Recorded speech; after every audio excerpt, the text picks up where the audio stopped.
बार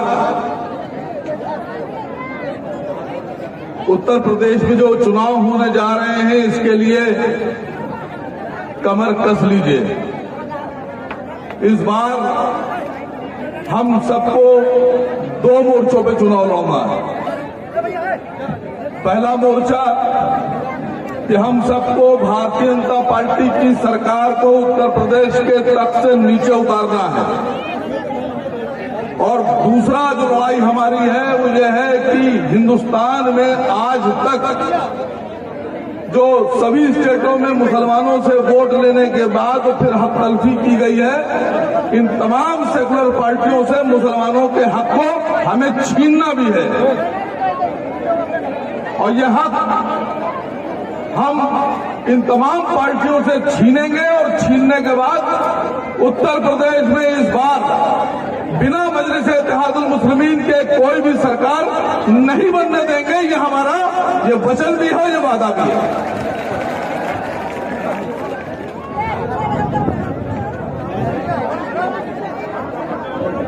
उत्तर प्रदेश में असेंबली चुनाव के लिए शायद 60 दिन भी नहीं बचे थे।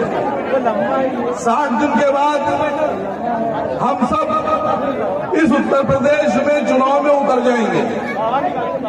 आपके विधानसभा में भी मजलिस इत्तेहादुल मुस्लिमीन अपना कैंडिडेट खड़ा करेगी। अब ये आप सबकी जिम्मेदारी है कि मजलिस इत्तेहादुल मुस्लिमीन को जिताकर विधानसभा में भेजना है। यहां पर जिताने का काम आपका है और विधानसभा में इस रामनगर से आपकी आवाज को उठाने का काम मजलिस के विधायक का होगा। मुसलमानों को दबाने का काम किया जा रहा है।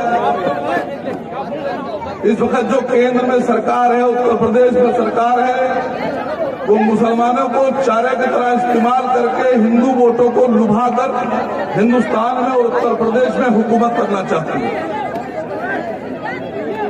अभी आप लोगों ने सुना होगा कि गुड़गांव का एक मामला सामने आया। गुड़गांव हरियाणा में तमाम मुसलमान दूसरे इलाकों से, शहरों से, स्टेट से आकर नौकरियां करते हैं। वो मुसलमान जुमे के दिन अपनी नमाज अदा करते हैं।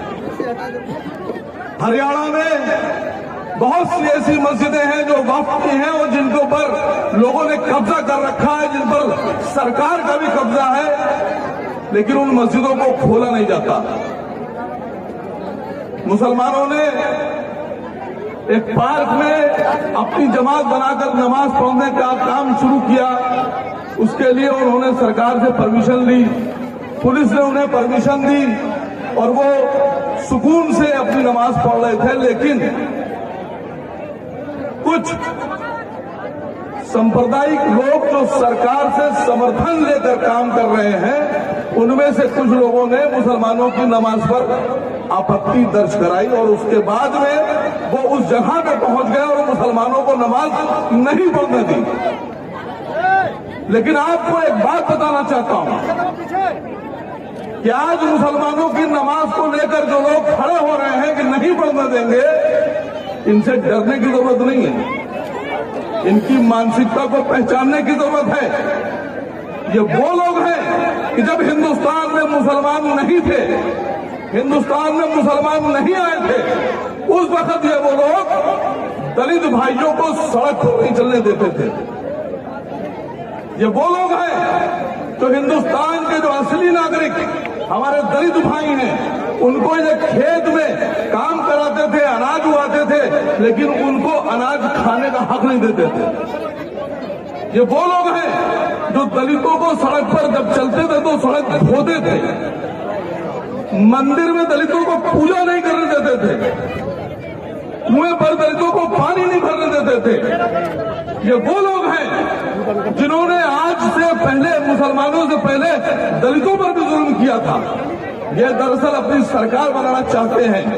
ये वो लोग हैं जिन्होंने अंबेडकर जी को स्कूल में बैठने नहीं दिया क्लास में। ये वो लोग हैं जिन्होंने एक जमाने में जो दलित औरतें थी उनको ये कपड़ा नहीं पहनने देते थे। तो इनसे घबराने की जरूरत नहीं है, इनसे मुकाबला कीजिए। मैं आपके बीच में कुछ लोग ऐसे भी होंगे जो आप लोगों से कहते होंगे कि मजलिस-ए-इत्तेहादुल मुस्लिमीन की वजह से बीजेपी जीत जाएगी। बहुत से लोग ऐसे होंगे जो आपसे कहते होंगे कि मजलिस-ए-इत्तेहादुल मुस्लिमीन कैंडिडेट खड़ा करेगा, फिर बीजेपी जीत जाएगी, फिर ये हार जाएंगे, फिर वो हार जाएंगे, मजलिस-ए-इत्तेहादुल मुस्लिमीन का रास्ता गलत है। तो मैं आपसे पूछता हूं कि जाकर सवाल कीजिएगा उनसे कि अगर हमारा रास्ता गलत है तो हमें सही रास्ता कौन सा है, तुम बताओ।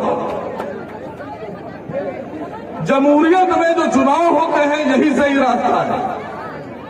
आज तीर तलवार और घोड़ों का रास्ता नहीं अपनाया जाता है। आज का रास्ता है कि हम चुनाव में उतरेंगे, अपने कैंडिडेट खड़े करेंगे, उन्हें जिताएंगे और विधानसभा में भेजकर सरकार बनाएंगे। अगर हमारा रास्ता गलत है तो तुम्हारा रास्ता कौन सा है? तुम्हें बताना होगा कि तुम्हारा रास्ता कौन सा है।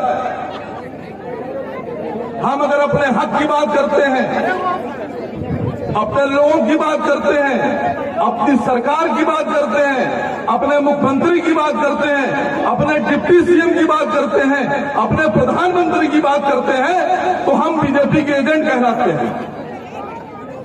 लेकिन मैं आप लोगों से पूछ रहा हूं कि आप में से जितने लोग भी यहां दिख रहे हैं, यहां से लेकर इधर तक, क्या आप लोग सरकार बनाना नहीं चाहते अपनी?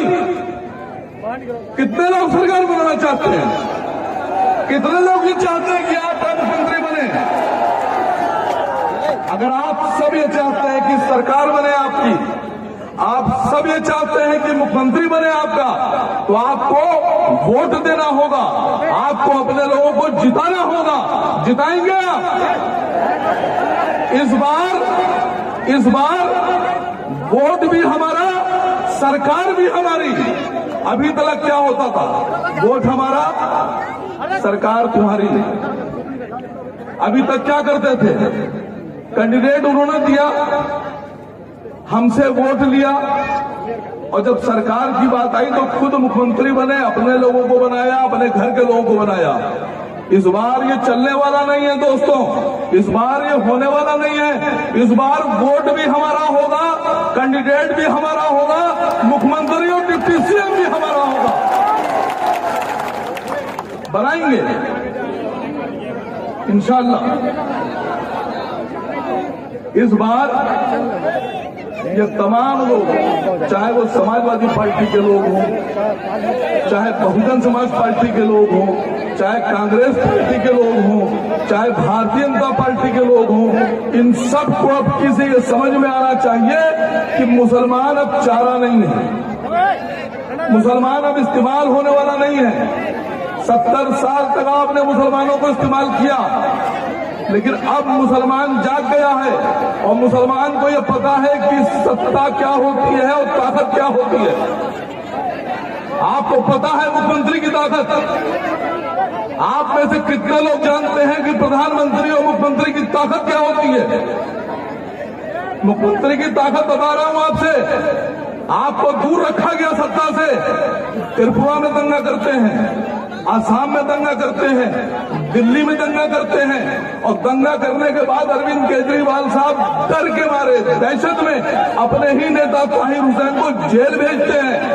कोई बोलने वाला नहीं है। मुख्यमंत्री की ताकत बता रहा हूं आपसे। एक मुख्यमंत्री की ताकत यह होती है कि एक बार आप अपना मुख्यमंत्री बनाइए, फिर हम बताएंगे दंगा कैसे रोका जाता है।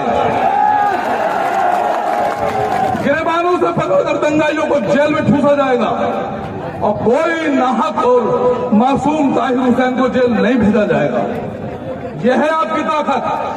नेता आम आदमी पार्टी का लड़ाई लड़वाएं असद साहब, नेता बहुजन समाज पार्टी का लड़ाई लड़वाएं असद साहब, नेता समाजवादी पार्टी का लड़ाई लड़ रहे हैं असद साहब। तो जब सब नेताओं की लड़ाई असद साहब लड़ रहे हैं तो सबका वोट किसको मिलना चाहिए? किसको मिलना चाहिए वोट? इस बार आपके बीच मजलिस-ए-इत्तेहादुल मुस्लिमीन पूरी ताकत से अपने कैंडिडेट के साथ आ रही है। अब आपका ये फर्ज बनता है